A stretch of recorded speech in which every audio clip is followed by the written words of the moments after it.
talk series, and it's basically having conversation with women from around the world, from different industries, with different backgrounds and different journeys.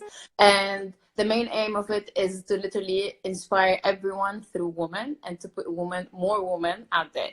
So this is about the show. So for those who does not know Layla, Layla is one of the most badass women. I call her a diva in the music industry. So Layla is the international star producing music that aims to empower women around the world. So Layla is also known for hitting all the right notes according to Harper's Bazaar. And this is one of my favorite quotes about you. But besides that, I know Layla, and while I was climbing Everest last year, I was listening to her song Goddess from her album called Saved. And this song, the lyrics were insane. I was literally going from Camp 1 to Camp 2. It was freezing and high altitude. And then there's Layla in my ears describing Everest in her song. And I don't know if you noticed that it's like describing Everest. And I think your music is just beautiful, and it made me feel like I was a mountain myself. Like the whole album, the Saved album is just Oh my beautiful. God, you're giving me goosebumps. So this is You're gonna about make me Layla cry, and the show. actually. That's so touching. Habiba, it's the truth. So now we want to know your way. How did you get to where you are today? Like in that music industry, what made Layla today? So what is your way?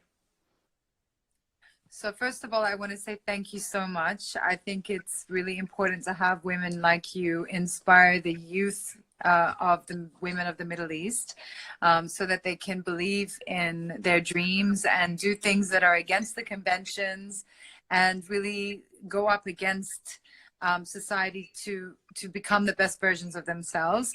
Already you're that as an influencer, and now you're using your platform to do these kind of interviews, and I really respect that, and hats off to you, my love. I really am so grateful to be in this chat with you. And you don't know how much it means to me to have a woman like you who goes against all the odds to like conquer a mountain, because that's not a small feat, and that's not for just anyone. To be able to do that and then have my soundtrack, my album accompany you on that journey means the world to me. For me, like the songs that I write are important that I don't care if they're not international hits, as long as it invokes a certain emotion within a person, already I feel like I've done my job. But more than that, if young women resonate with what I'm saying and if they feel empowered by what I'm saying, because I think there's a lot of music out there that talks about like shaking your ass and I'm a this, I'm a that, and I like that's not the kind of messages that I think that we should be putting in women's psyche or in their subconscious minds. So it means a lot to me that you had the music to accompany you, so thank you for that. My journey has been a very difficult one because I'm originally from Iran, and though I was born in Europe and I was raised in Australia, I come from a family where singing was never really accepted and encouraged. So I had to do a lot of like self-growth and also build up the courage to be able to go up against mostly my father, who was very much against me becoming a singer. But then also you have like societal pressures like, oh, singing's not a respectable it's not a respectable career. It's not something that you can make money out of doing. The way that like society tends to look at women as musicians is not very good. So I had a lot of like emotional barriers. I wouldn't say really physical or economical or anything like that, but I had a lot of emotional barriers that I wasn't able to like break down earlier. But hi, Ariana June, mwah, another woman who is like extremely inspiring to young women in the Middle East and all over. Anyway, so basically it took me a while to conjure up the guts to be able to go up against my family and conventions and able to like live my truth and do what I love. So in pursuing that, I really felt like it was gonna, like, I had to just do everything to make it happen. Like, and like I'm not going to fail, because I don't want to give anyone a reason for them to turn around and say, like, look, we told you so. So in a way, it kind of like, whilst it was a very difficult, you know, pill to swallow, in the sense that like you don't have support of the people you love and you got to do everything on your own, in another way it was my driver, it was my fuel, that I was like, you know what, I'm gonna make this happen.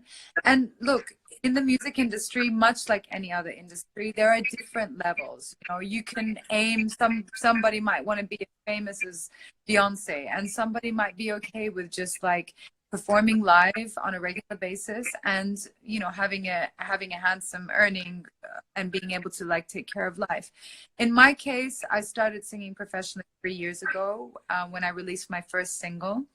And when I did that, I felt like, because I was so genuine in wanting to do this, and I was so like fearful, but also like had so much faith in God and the path that I was taking. I was so sure, because I wasn't happy. I mean, I have an education. I was working in the corporate field, and I wasn't happy with what I was doing. So I really had so much like passion in what I was doing. I had so much drive, and I would pray, and I would pray all the time. And so when I started, almost immediately I had like Harper's Bazaar and the support of all of the big magazines here.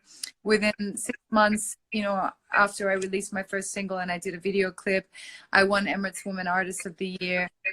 And I believe, not because I'm better than anyone else or anything like that, not at all, there's amazing talents here, but because I was so dedicated to what I was doing and I wanted it so bad, I felt like everything was falling into place. And so basically, like over the last few years, I've been working on my music, and there's ups and downs like everything in life. Sometimes great and sometimes difficult. And, but overall, I'm really happy with the decision I made, and I'm really pleased with the way things are going. Of course, it's like a never ending, like, you know, end post where you're trying to achieve. It's a bit different to mountaineering, where you get to the summit and you're like, okay, I've done this, but then you want to take your next mountain, right? You want to take on the next mountain, and you do your training. Exactly. So there's always like, you know. So would you summarize your way was dedication, passion? How would you summarize it? And let's say 3 words. What was your formula? So it's difficult to like break it down to 3 words, but one thing, and I'm going to use a few more than 3 words to describe what's very important, is that you just can't let other people instill their fears within you. You've got to be so sure of what you're doing, and you cannot let other people derail you. And that happens all the time, because people care about you and they're scared. And the reason why not everybody takes that road is because it's not an easy path. So you can't expect it to be easy, right?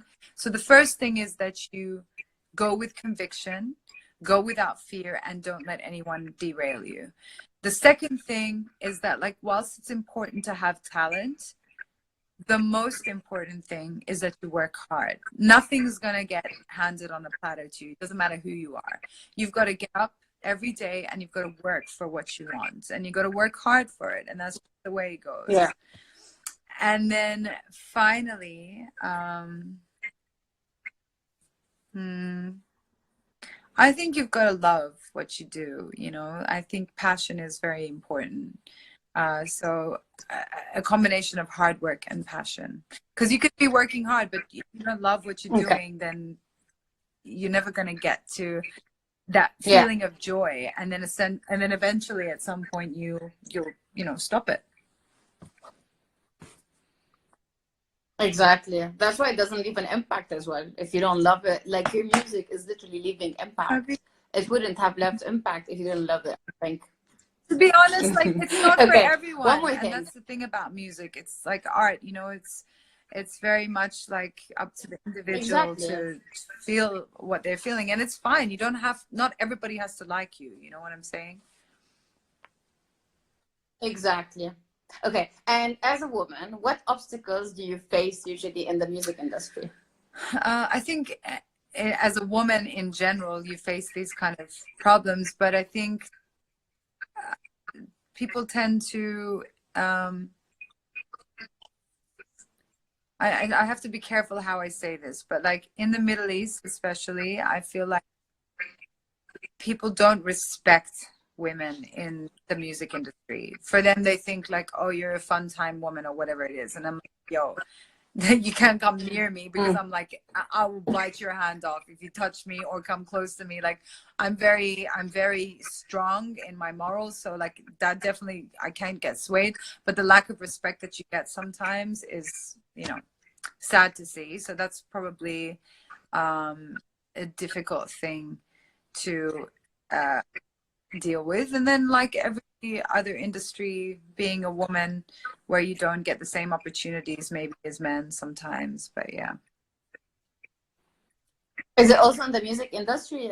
Like I thought women would probably get more opportunities than men at one point in the music industry when it comes to entertainment. Is it different as well? I don't know.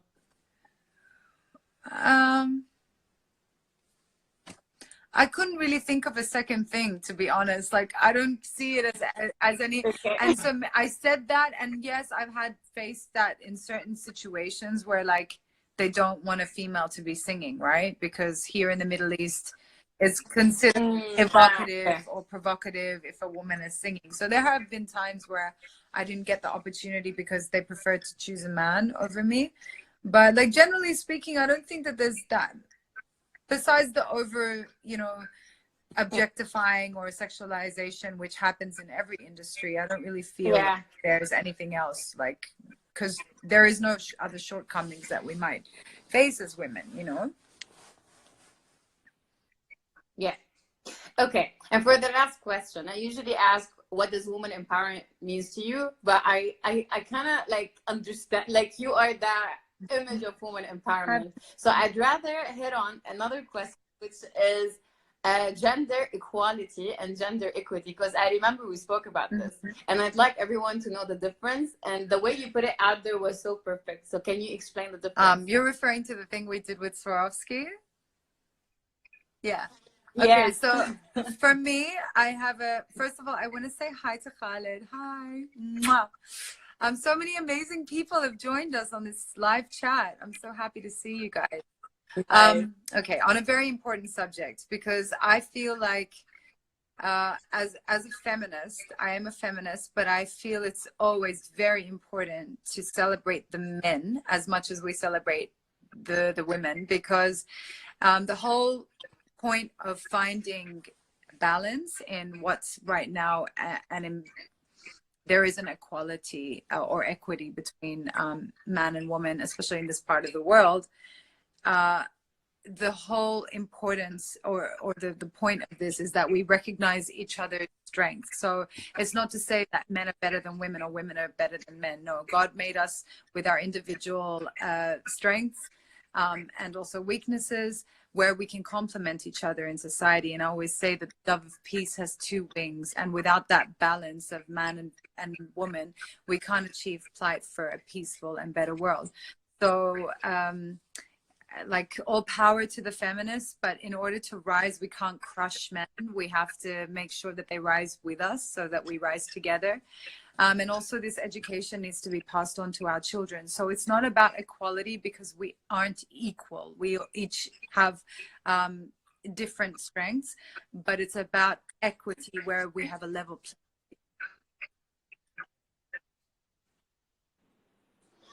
And I think to make it clear, like when it comes to equality, like I think we need to be clear when when we say equality, we're asking for economical, social, and political equality. But then everything else goes back to equity, right? I mean, they're much in the same thing, you know. I think that definitely, like, it's redundant to say that, you know, like there's one option for a man and one for a woman. We just don't operate like today in the world, where we see that some of the best female leaders, especially what's proven to be the best countries that have had the best response to the COVID-19 situation, have been countries that Yeah. have either a female president or prime minister, and that says a lot, you know. And so it's not to say that we have any sort of shortcoming. Again, men are amazing, we need them, and so it's not about crushing them in order for us to rise. I think that has been historically like the focus, but really what we need to do is celebrate each other. Yeah. Okay.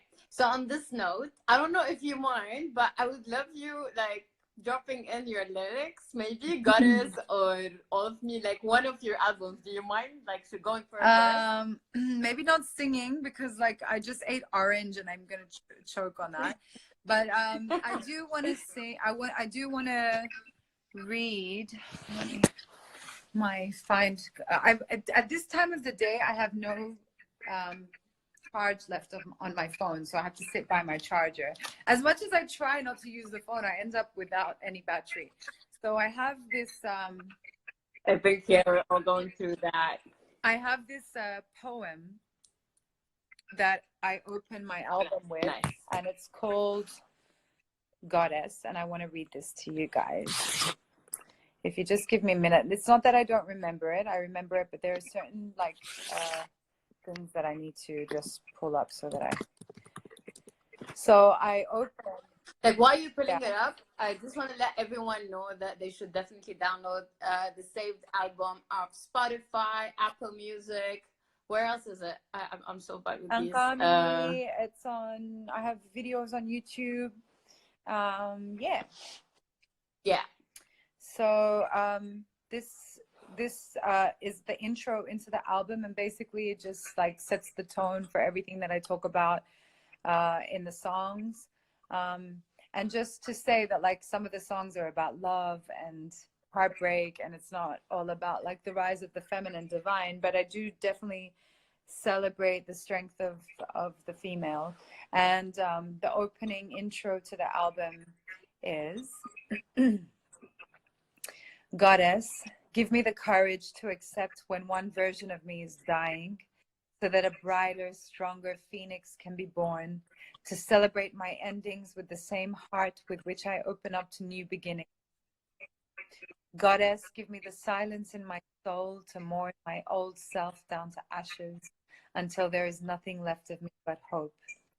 Give me the grace to learn so well the art of falling that I will have no choice but to fly. And Goddess, protect me from my ego. Don't let my fear decide my fate. Don't let my fear decide my fate. Let me be humbled and not shamed by the imperfect, the too much, the not enough pieces of me, to embrace what is, to release what was, to create what must be, to love and trust myself the way you love and trust me with this life. To love and trust myself the way you love and trust me with this life. Mm-hmm. Hey, that was really nice. Thank you so much. Thank you. Thank you.